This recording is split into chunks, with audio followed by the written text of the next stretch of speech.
Hello, hello, welcome back to Not Alone. I'm so excited to be here today for another solo. And I wanted to cover today the whole topic of wellness and fitness and longevity and all the things that I feel like I'm in the midst of figuring out. And I do notice that I get a lot of questions from my community online about what it is that I'm doing and how I feel about certain things that I'm doing. And I thought that it is a perfect timing to sit down and really break down how my mindset have shifted about health and wellness and fitness and all the good stuff. You know, it's interesting because even looking back on my YouTube channels that I started making in 2017, 2018, when I started doing this sit down conversations and categorize them as kind of self-love and self-acceptance, looking back at them now, I felt like I was just scraping the surface when it comes to the whole aspect of self-acceptance, right? I was 26, 27, and I was still in my 20s, just trying to figure out how to relate to my body, how to take care of my body, and how to support it amidst all the information and constant images that are coming our way, right? In terms of influencers that, you look at their pages and you're like, oh, I want that. I want, my journey needs to look like this in order for it to feel valid. Or looking what's going on in terms of health trends, right? That is a huge industry on its own, and I'm sure that I'm not the only one who feels this way. But every week there's a new thing, right? We had the cold plunge, we have the saunas, we have, now it's a bit more into kind of the biohacking, but it was the celery juice, it was some kind of like detox, a lot of stuff with detox, and it can get really, really confusing. So I want to start with taking you back and taking myself back to even the mind shift that occurred with every age. I remember in my 20s, early 20s, before I had kids, I didn't really feel any specific way about my body. And I don't want to say that I was neutral, but I was just always kind of, well, this is it, this is what I have to work with. And it's hilarious because I was obviously the skinniest. And I think coming from the modeling industry and constantly hearing and seeing people talk about their physical bodies exhausted me to the point that I was kind of indifferent. So I didn't really know much about health. I didn't really care to know much about health. I was just like, I'm young, I have great metabolism, let's go. It's going to be a problem when it's going to be a problem. And you know what, now thinking about it, I didn't have negative emotion. I had negative emotions. I actually had negative emotion when it came down to it, because I specifically remember certain shoots where someone would comment about my body, or looking at a different model that I was shooting with, and she was like super strong and toned, and I was like, oh, my stomach doesn't look like that. I did have a negative emotions, but I just didn't do anything about it because I didn't know how to even begin to go about it, right? So then I got married and I had my first child. I had my first child at 22. So, it was pretty early. And after I had Jake, my mindset was the bounce back mindset, like most women had. I think it's changing a little bit now, but I had that bounce back, didn't really understand how it's supposed to look like. All I knew is that, okay, well, the baby's out. Now it's time to make sure I go to the gym for 2 hours and doing cardio and all these insane workouts that I just picked up out of nowhere because I didn't come from a background of like consistently working out, right? That was introduced to me. And by saying it was introduced to me, I made myself go and start working out at around 23, 24. And I wasn't consistent with it. I was just trying to get kind of like a quick, solution of, okay, I'm sweating, I'm losing weight, and here I am back to the body that I had before I created a human inside my body. So it was a very weird, interesting phase. Again, because I was very young, it was easier for me to go back to my size, and I didn't necessarily have any specific challenges with it. But again, just very kind of not intentional. There was no long-term plan. I was like, okay, I gotta be skinny next. Then I had my second child. I had Benjamin at 24. Same thing. I was very much driven by comparison on social media, among friends that, looked amazing after having babies, because we all know how people love to comment, oh my God, you just had a baby. You look amazing. You're so skinny. Like there is always this physical attribution or compliments to coming to women after they had babies. And by the way, I hope that will change. I hope we can find a different compliment route. I'm going to think about that one. I know I can see already it's registering with me, and I'm going to think and sit with it. But yeah, I was just looking around, being influenced, trying to go through the same thing. But after having Benjamin, I think a year or so after, I started doing holistic nutrition, and I did my program. And that's when I started learning a little bit about food. And that's when it started clicking to me that what I put into my body actually matters, and how I feel about my body actually matters. And back then, it was literally just like seeds of these beliefs and emotions. And I just started to move a little bit differently. I started to look at what I'm eating and how I'm eating it. My mind shift changed from being skinny focused to starting to be like, okay, how is this contributing to kind of the future for me and my body? And that was really where it started to move for me. I would say that I really started paying attention to the food, but also the way I speak about my body and think about my body at like late 20s.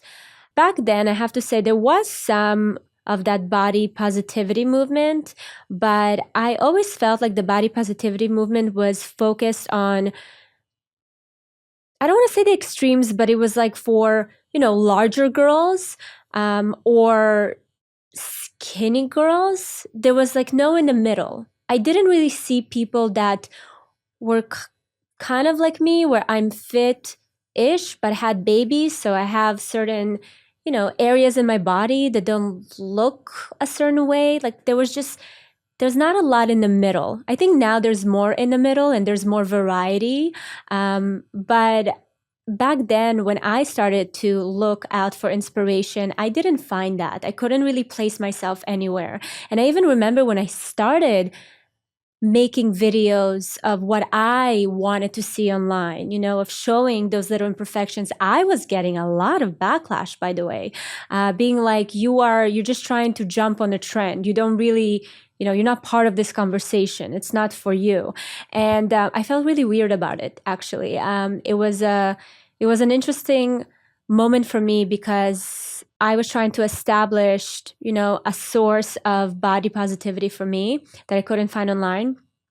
And you know what? It didn't fit their narrative that people kind of built up. But again, things have evolved, and that is beautiful. And now it's less about the extremes and more about everybody, if that makes sense. Like today, everyone can find someone that they can relate to, look up to, get inspiration from. So that is absolutely beautiful. And I started talking about my body and viewing my body in a different way. I think the biggest shift happened when I hit 30 and I already had all three of my kids.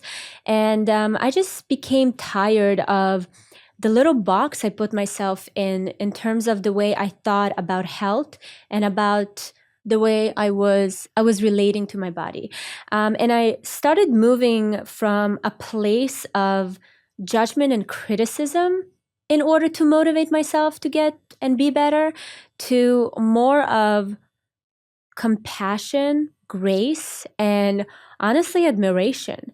Because when I had to step back and look at what this body managed to give me, which is an amazing, adventurous life that I'm able to do physically whatever I want, but also growing 3 healthy children and just moving in the world the way I move with the amount of things that I'm juggling, the fact that it is supporting all of that, I honestly sit with that every single morning, being like, I can't believe this is, what I'm getting. Like, this is the body that's like making sure that I wake up and move every single day. And that is already a huge win for me because I don't think I've ever reached that level of appreciation and understanding of this amazing machine that we all have.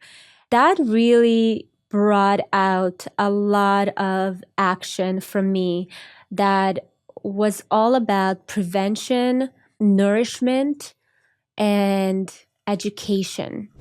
So excited to talk about today's sponsor, Branch Basics. I have to say, I started looking at a lot of things differently since I became a mom. One of those things are definitely the products that I use every single day in our household. It's still a work in progress, but one of the top items were cleaning products. I don't know about you, but my kids lick everything. I don't know if it's like a boy thing or just my children, if that's their way of, survival and building immunity. Anyways, I had to figure it out and make sure that I am finding the cleanest and most non-toxic products out there. And that's how I discovered Branch Basics. They are a non-toxic cleaning product company that is on a mission to help people create a healthier home. There are fragrance-free, all-in-one concentrate, and when you dilute it with different amounts of water, you can replace any toxic laundry detergent or cleaning product in the household.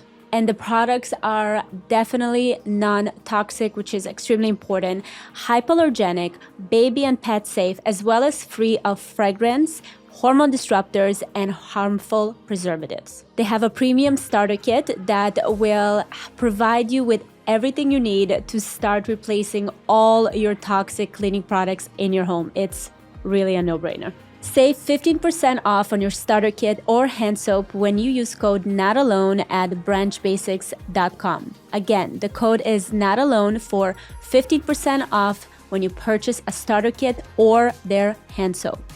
Listen, it's no secret that there is an absolute lack of studies and lack of information when it comes to women's health, right? We really have to put so many different pieces together. And I think the fact that I didn't catch up to it earlier is because I just didn't know where to get the information. And I didn't know that so many things are connected. I looked at every single aspect in such a separate single way, right? My body, do I have a six pack? And honestly, that was it. Where now I'm starting to understand and catch up with the fact that it is such a holistic system. The way I speak, the way I move, the way I sleep, what I eat, the first thing I look at in the morning, like all of those things have a huge influence on my well-being overall. And don't even get me started about understanding specifically women's bodies, which are hormones, which is we're like a different machine altogether. So for me, when I started getting into that literature, when I started asking people and really looking for experts to talk to, I started learning insane amount of information. And I've realized that now that I'm learning all these things, I'm on a mission to be the voice to bring it forward. So hence the reason why I share snippets of kind of my journey on social media, when it comes to cycle tracking, when it comes to how important sleep is for me, when it comes to my fitness routine and why and how they change every single week, honestly. And it's been amazing to see my body responding to me listening to it. So a lot of the new learnings and approaches happened to me recently, and one of them has definitely been hormone intelligence. I think that I will never stop talking about how women need to move from thinking that we are a small version of a man to realizing that we are built and wired completely different, that is a big unlearning to do. Yes, we know it. We've seen it said before, but we still move in the world like men without even noticing, because it's obviously decades, right, of learning that this is the norm and this is what we're competing against. And so for women to unlearn that, it takes a long, long time. And one of the first steps that I took in order to understand myself better and my body is the hormone intelligence. I had recently an amazing episode with Dr. Aviva Ram, who is hormone expert and specialist. She is a doctor, and she shared so much insane knowledge, but also wisdom. And I think wisdom is a very important word here, because there is also ancient wisdom to it. It's not only what is recommended to us by the research that is coming out, which is not coming out fast enough, but it's also that inner knowing, that connection to oneself and to our bodies and to our hormones, because each woman is different. Each of our lifestyles is different, and we have to learn to alter it based on that. So I'm excited for you to listen to that episode. Another thing that's been absolutely mind-blowing for me, and that's something I've been sharing a lot of recently, is cycle syncing. I've learned about cycle syncing, actually. I was introduced to it during COVID. I remember I did a couple of IG lives with a few of my favorite kind of go-to Instagram accounts. One of them is the Soul for Sprout, and then the Period Lab. And those two women were the first ones to introduce me to cycle syncing and understanding how moving differently based on each cycle you're in, each phase in your cycle, is such an important hack for every woman. It will single-handedly change your life, because you are no longer fighting against your body, you're working with it. That was one of the absolute important learnings and recent discoveries for me in the past few years. A few other interesting kind of new approaches, and based on actually a lot of studies that are coming out now, is using sauna, is technology like the Aura Ring. I can't even tell you, I am such a huge fan of the Aura Ring. I think that it's one of the best investments for every person that is trying to get an understanding of where they're at.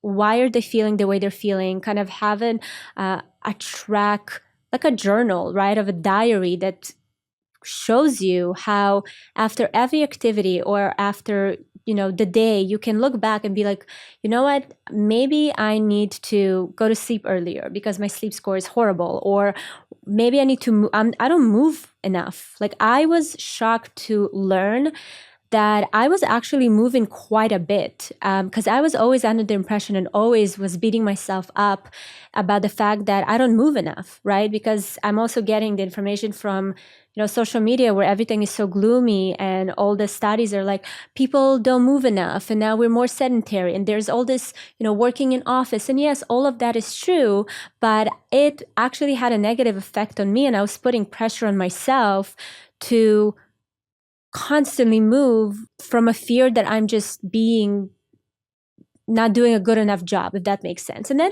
that's its own like mental game, So actually, when I started tracking and understanding all this information through the Aura Ring, it made me feel better. It made me realize that, the things that I'm doing are working, and I need to continue doing them. So there's no more work for me to do. And by the way, that's a great learning on its own, because the mental load is a little lower, because there's enough things coming my way at all times. I always feel like I'm not doing enough. I'm sure all of us do. I always feel like I can do better, and I can, make sure that I'm healthier, and jumping on every opportunity to kind of biohack and all the things. So that information actually gave me peace of mind.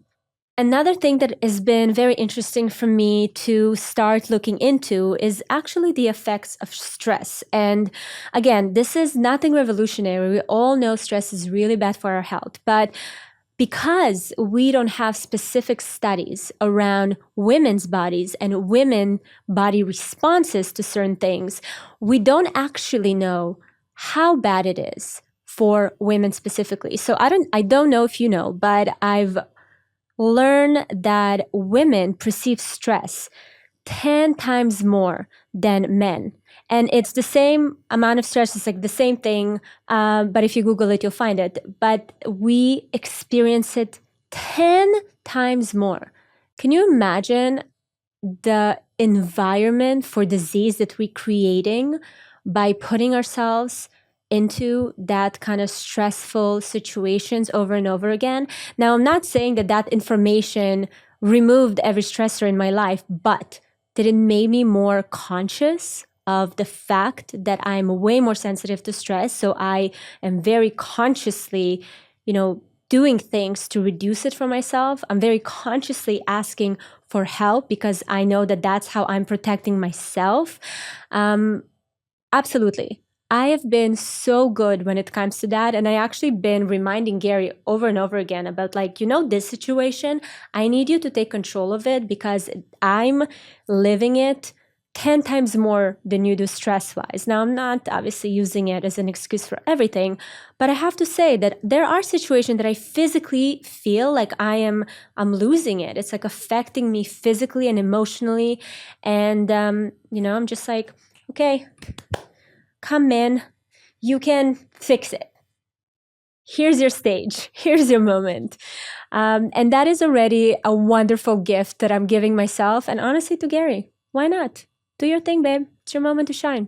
Now, among all these amazing kind of learnings and understandings of myself, I have to say that I've also found myself in many situations where I get so much conflicting advice and it is absolutely frustrating. I think that we all kind of got accustomed to reading or listening to an expert or a doctor and be like, okay, I'm doing that.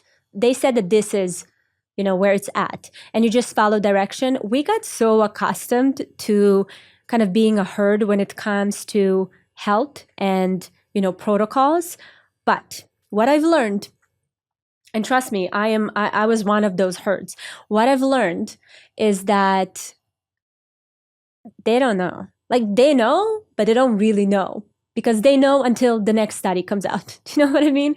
So I started actually learning to be more critical about the things that I hear experts say. Try things out on my own for myself, see how my body reacts and responds, and not actually get discouraged. I remember back in the day, before I kind of had that feeling of autonomy over my health, when I used to get a lot of information and I would get overwhelmed, I would just be like, whatever, we're all gonna die. It's fine, let's move on. And it would get me very frustrated and very negative about the whole aspect of, wellness and health and fitness. And now I'm just realizing that, they're all just doing their job the best they can. Some of them selling certain things, so they have to push whatever they need to push. But at the end of the day, it's very much of a DIY project. Your health and what's good for you is a DIY project. And thank God that we live now at a time where you are able to have so much information and you just need to be very in tune with your body in order to see which information resonates with you and works for you and which is not. One of the examples I actually wanted to talk about when I'm talking about the whole confusing advice is about the whole intermittent fasting. I have to be honest, I still haven't figured out. I know that I recommended a couple of times on my social media, but also on a couple of podcasts. I recommended Dr. Mindy Peltz, and she wrote a book, Fast Like a Girl. So I found that book, I think last year, and I really loved the information that was in the book. I think that this is the kind of information that women need to have, women need to understand. And again, we're only now starting to see experts that are female that speak to the female body. So, I was blown away. But her main thing is fasting. And I started fasting, and I actually had a pretty hard time figuring that out because I also do weight training, and I'm also trying to build a muscle because I know that I need to build a muscle that will support me as I get older.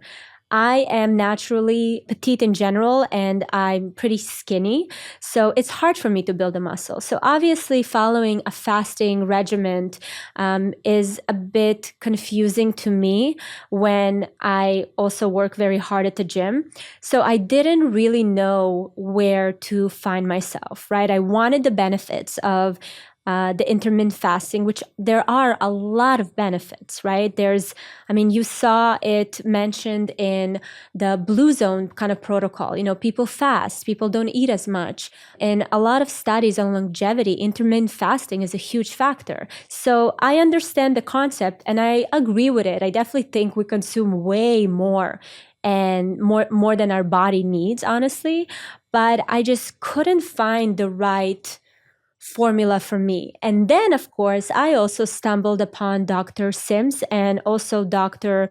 Aviva Ram, who Dr. Sims, she's a women's exercise physiologist, and she's a PhD, and she is a nutrition scientist. So she's very much revolutionizing the exercise, nutrition, and performance for women. So obviously, very well versed woman when it comes to the also physical side of women's bodies. So she mentioned how she is not recommending to fast when you work out at the gym. She also has her own, kind of recommendation where you need to have high intensity interval workouts, you need to do weight training and all the things. So I caught myself in a place where I'm like getting frustrated again, being like, okay, what am I supposed to do?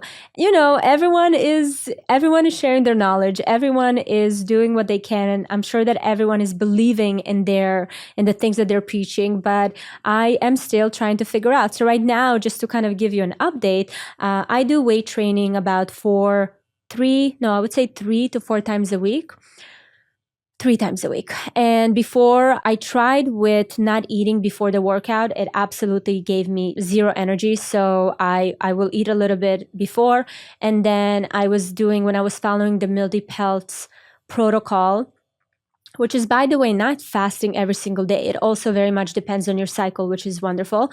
But when I was following that, I've realized that there were weeks where after my training sessions, I wouldn't eat. Now, it's okay if it's after Pilates, which is not this crazy strenuous exercise, but after weightlifting, it just doesn't make sense. So I actually stopped doing fasting when I train at the gym, and I'm still trying to work it out, to be honest with you. Still trying to get enough information and craft kind of my own opinion on it. And I will keep you posted. But I have friends that swear by, Mindy's kind of approach, and I also have people that just don't really believe in it and don't think it's beneficial for women. So, a lot of very interesting opinions. Now, the next thing that been really catching my eye and attention, and I'm sure you've been seeing it as well, is the whole biohacking world. It's been so interesting to see all these new characters and experts popping up, promising the world, promising like to revolutionize your life. And there's a lot of new machines. There's all these like NAD treatments, NIVs, and oh my God, so much. And I have to say, I am very curious. A lot of it is not necessarily something that's been around long enough, that's been heavily studied and proven. But I have to say, some of the things that I looked into look pretty legit. Like for me, I tried NAD, and I, for some reason, really believed that it was a placebo effect for me. Also, when I started kind of looking at the research, there's just not enough concrete research that I was like, you know what, this one I'm going to put aside and I'm going to wait until there's a little bit more movement. I don't necessarily need to be the guinea pig for that one. But the allure of the biohacking and the new modalities is huge, and I'm eating most of it up. But I'm also looking at it as a way to try different things and then report to you guys how I felt, if it really helped me, if it's a complete waste of time. Because at the end of the day, we all know that good health doesn't require expensive tools or protocols or anything like that. At the end of the day, it's so basic and so essential. It's walking. It's, having more of plant-based foods, having good quality protein, sleep, paying attention to what you expose yourself to, sun exposure. Like I actually yesterday was at a consultation because I'm kind of trying to figure out my kids' microbiome situation, their gut health and stuff like that, because so much of everything is starting in the gut. So I want to make sure that that is a very protected and safe and nourished environment there. But I went for a consultation and I've learned so much about the benefits of sun exposure. And again, we know that sun is good, but I don't think we realize how vital it is for our systems, like our body systems, to produce what they need to produce, right? So I'm now on this kick. I have 500 different tabs open to learn more about that. So my point is that obviously with all the new technology and everything, it's all wonderful, it's all great, but the essentials are still there for everyone to be able to achieve. In terms of me exploring the biohacking world, I actually am going to try out a couple of different modalities. There's some things that I don't know if you even heard of, but like the oxygen chamber. Is that what it's called? There's theta chamber. There's a lot of different machines, and I am so intrigued and feel grateful that I have the opportunity to try them out to see if the biohacking is actually happening there or if it's just, rich people's way to make them feel like they're going to be young forever. Because I do live in Miami, and let me tell you, Miami is truly ahead of the game when it comes to that. There is so much conversation around health, around not even staying young, actually. My environment, it's less about staying young and more about vitality and longevity, which is amazing. You're going to see more of the language for vitality and longevity across the board when it comes to, I'm going to start, I know that it's going to show up in the food labels. It's going to be the new marketing kind of way of doing things. There's now skincare brands that are less focused on anti-aging and stop using that language and focusing on the longevity aspect of the skin, which is amazing. Again, we are now starting to move more towards the root cause and, kind of the foundation of everything rather than a reactive approach to everything, which is amazing. But I have to give huge props, honestly, to Miami for giving us the opportunity and environment to really care about how we live. Because we all know that it's not about the years in your life, it's about the life in your years. I completely butchered it, but something to those lines. That really is the way people move in Miami specifically. I don't know about the rest of Florida. So I very much appreciate that. And it definitely pushed myself and Gary to shift the way we prioritize our health. I actually, now that summer is kind of getting slower, not really, I don't know who I'm joking, but theoretically it's kind of a slower time. I'm starting to go through the basics of kind of our health program. And when I say health program or health protocol as a family, I'm checking our water. I'm, looking into getting a new water system into the house to really make sure that we're drinking clean water. We live now in a tropical place and it's always humid and it's hot. So, I'm learning about air quality and things that I just never thought are a thing to think about. I understand that it's part of that, bigger picture of health and wellness and longevity, right?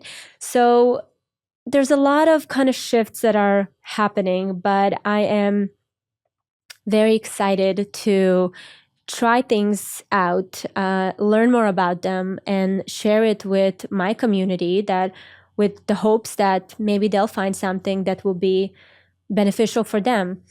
We've come a long way since the water and lemon, first thing in the morning type of thing, which, by the way, I stopped doing like years ago. But I remember, even when you look back at my old YouTube videos, every single video is like, don't forget to start your day with lemon and water. And the reason why I dropped it is I remember I was reading this research that was coming out that it actually does more harm than good for your teeth.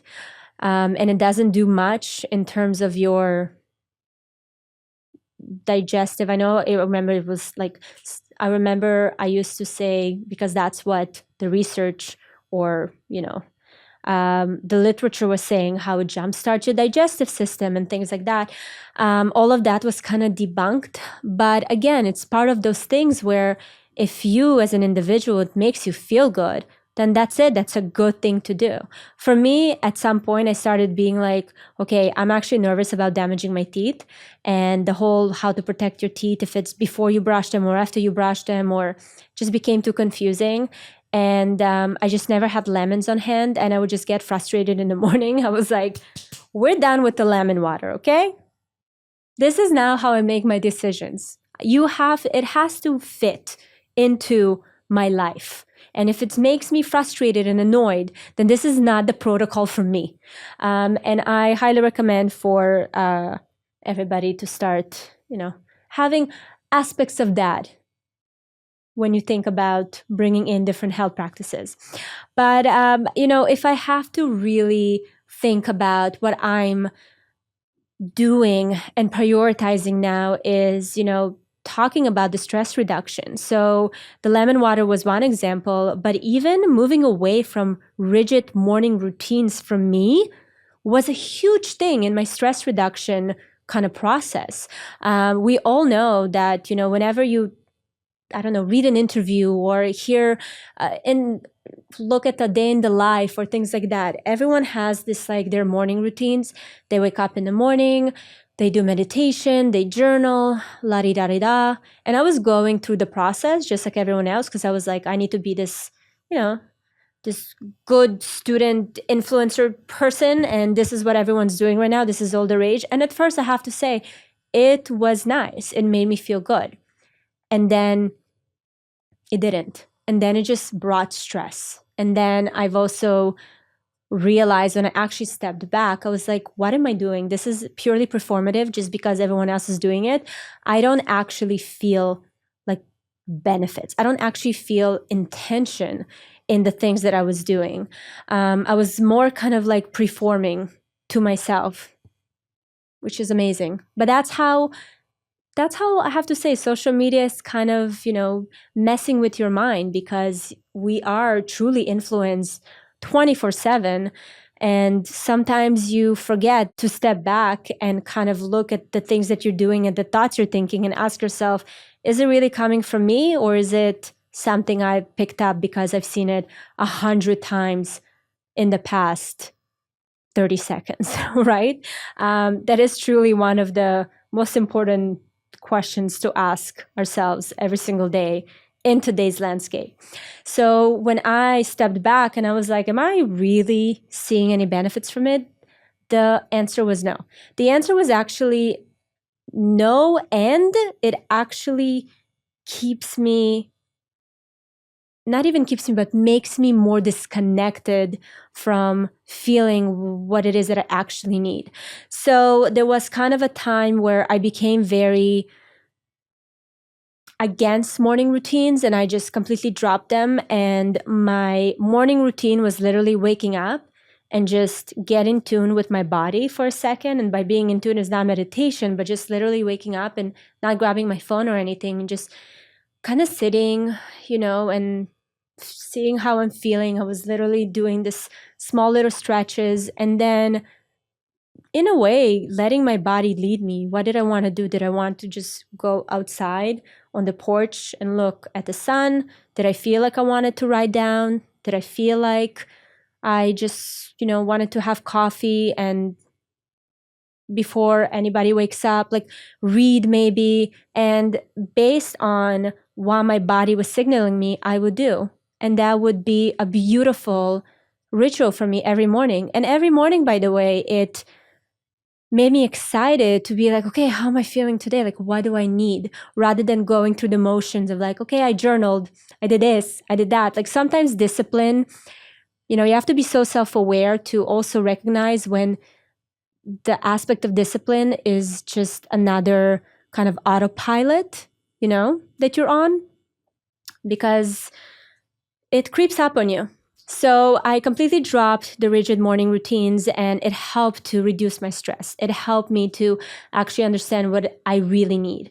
The other thing is with exercise. And I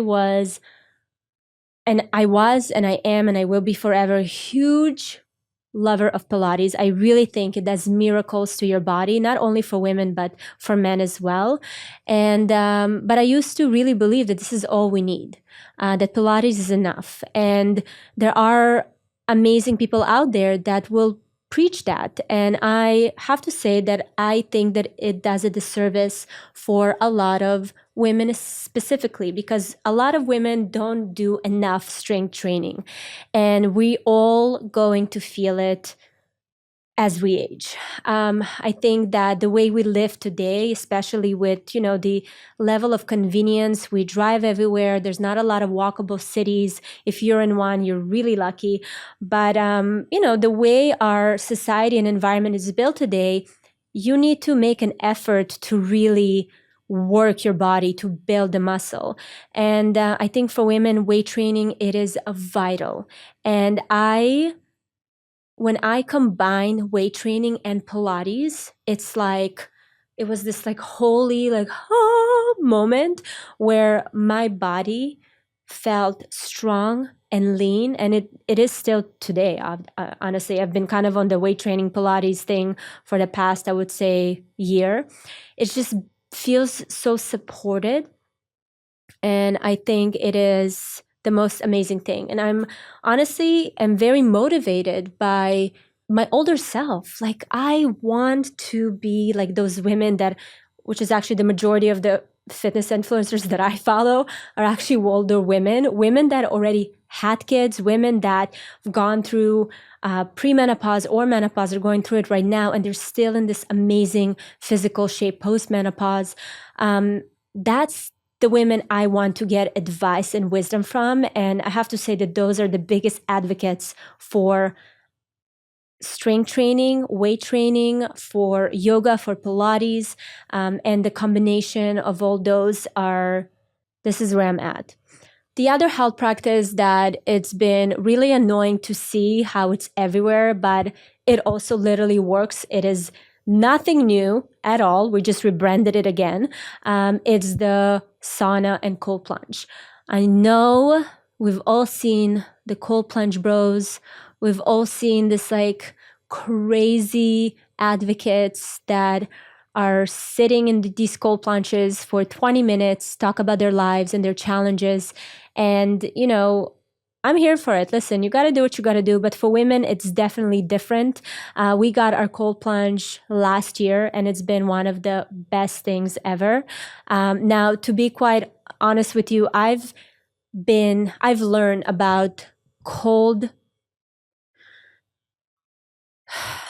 I forget to breathe. This is also should be on my health practice.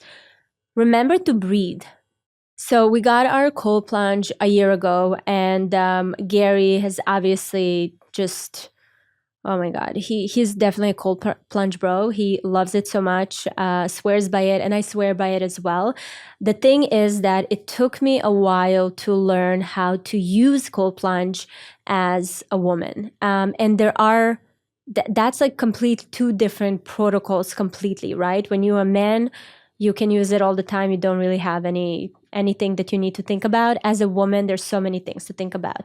But the first time I was exposed to cold water therapy was during COVID, when I was talking to my friend and a brilliant, brilliant guy, Jim Quick. He's the brain coach. And he was talking about how cold water in general is such a great way to mentally make you stronger, right? So I started experimenting with it, how, I would take a shower, a warm shower, and then I finish it with just cold water.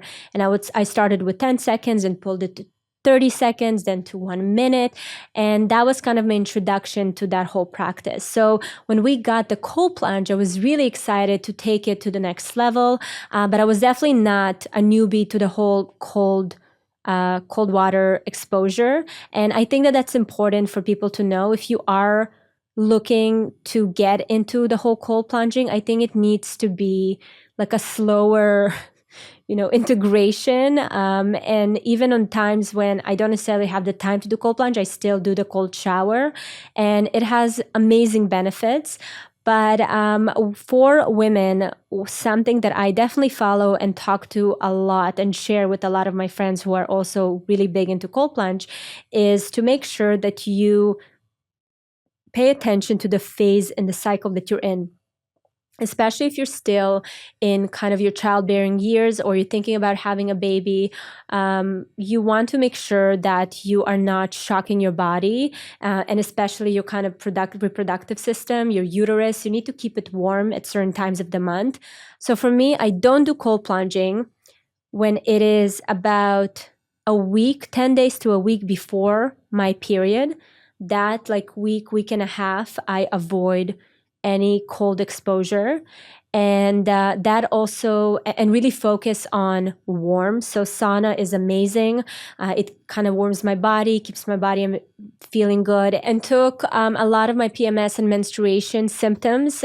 So, really focusing on warming the body, no cold exposure there. And then the rest of the time when I am in kind of my peak hormonal stage, I do my cold plunge and I am loving it. It is a mental thing for me, for sure, but it's also physical. I think that the shock, and again, there's a lot of studies that were done, and it's also such an ancient thing to do. It shows you the benefits that it does to the body, the regeneration, and that like shocking for it to move and operate better, I don't know what background you have, but I come from Eastern European background. And I mean, doing banya and then jumping into a cold river is something that's been just part of our culture and tradition forever and ever and ever. I know also a lot of Scandinavian countries have that. So I definitely not new, which makes me feel better about it. I love that we're actually going back to things that been very great for us, and we just became too lazy or sophisticated to do that. So we're all kind of going back to basics, which I love. A cold river. Do we jump into a cold river? Whatever, a lake, river, ocean. You did what you needed to do. They also had shots of vodka, so I'm sure that was helpful as well. Then another thing that's been very much of my health plan and wellness plan as a whole is sleep. I think sleep, not that I think, there's already enough literature out there to support the fact that sleep is probably number one thing that it has the most effect on your health and well-being as a whole, mentally, physically, everything, emotionally. And we need to prioritize it in any way that we can. I became so serious about my sleep in the past year. It's kind of scary. And I'm still trying to get Gary to get on it, but I'm trying to lead by example rather than nag into action. It's not really working, so we'll see. But I am very much into no screens, like an hour, at least an hour before bedtime. I got like a red light lamp that I put in my on my nightstand. So that's the light that I turn on kind of at night to start really like winding down. And I try to get my 8 hours of sleep. I can't say that I reached this perfect timing yet for it.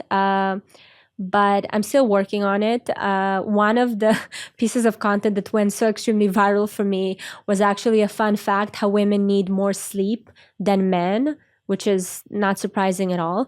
But we need more sleep than men. We actually need 9 hours of sleep. And then when we on our periods, when we're menstruating, we actually need an hour extra. So women need way more sleep than even the recommended amount today. So I always keep that in mind. I try to sneak naps when I work from home, and I'm not ashamed about it. I don't go into this like pushing myself to an overdrive, and getting myself over caffeinated to stay awake. I really really shifted not only my social schedule, but even my personal schedule to accommodate better sleep. And I don't regret any of it, by the way. I try to go to bed the latest at 10 p.m. Sometimes it would be 9. Sometimes even when we have someone that helps us at night and, I can step back. I'm like, okay, 8:30, I'm going to bed because today is that day that I need extra time. So again, very vocal about what I need. Also at this point, Gary knows that when I say I'm going to sleep, I'm going to sleep. So try to get that going. And then I do wake up early in the morning. I'm an early riser. So that's why it's important for me to have earlier nights. I've also started using magnesium to help me sleep, warm baths with salt baths to help me relax, to make my sleep better. Because of my Oura ring, I actually know that whatever ritual I kind of do before bedtime, I can see if it was helpful or not based on the data that I'm getting on my sleep. So I also know when I'm starting to get sick based on my heart rate and just overall like how I sleep and what's going on at night. So I'm telling you, this has changed my life. And one of the newest addition to the way I have evolved my kind of practices is now my education about menopause and pre-menopause. And I'm now 33. I'm going to be 34 in September. I used to think, like I think a lot of women think, that menopause is something I don't have to worry about until much later in life. But what we're learning now is the actions and the practices we do now in our 30s are a huge indication of how we're going to go through that time of change and shift and just a lot. Honestly, I look at my mother and again, I follow older women online. And I see how it completely flips your world upside down.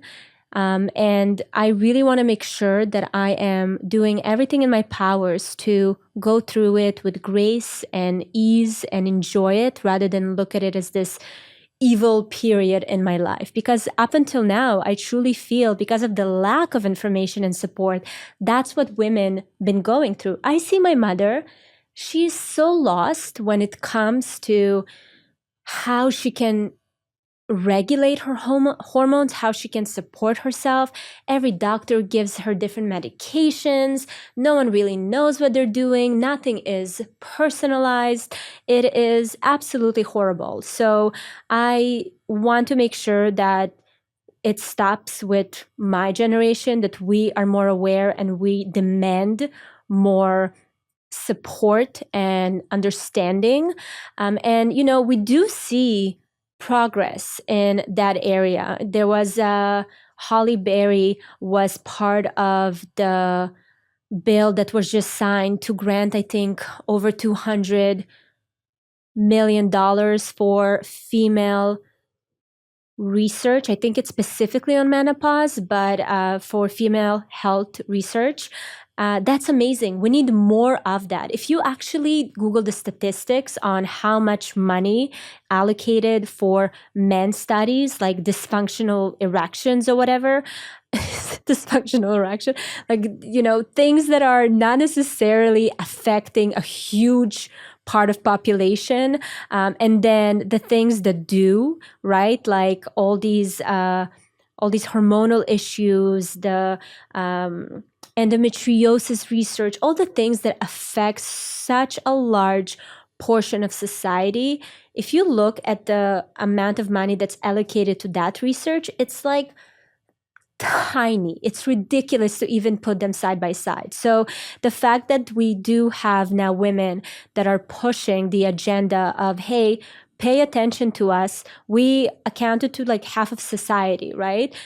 We need more. We need better. We need a better understanding. We need better caregivers.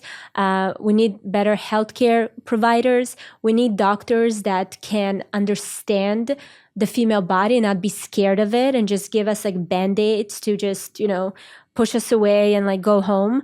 There is a lot of progress that needs to be made, but I feel like the more conversations like that we're having, the better future we all have. So definitely something to keep in mind and is kind of my focus for the next decade for myself, to learn more, to listen to more women that are going through it, and to understand how we can do it better. I honestly predict for myself that I will be part of some initiative that will push more research for women's focused health studies, because there's just a big lack of it. And as someone that has a platform and has an amazing community, I really think that I can make a change, and I feel like something will come my way that will give me that opportunity. So I'm putting it out there, okay?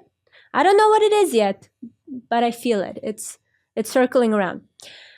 So that was honestly everything I wanted to sit down and just kind of share with you, so you know where I'm at. At the end of the day, it can feel very confusing, very frustrating for women to navigate their physical bodies, their emotional connection to their bodies, and overall their mindset about our bodies and our health.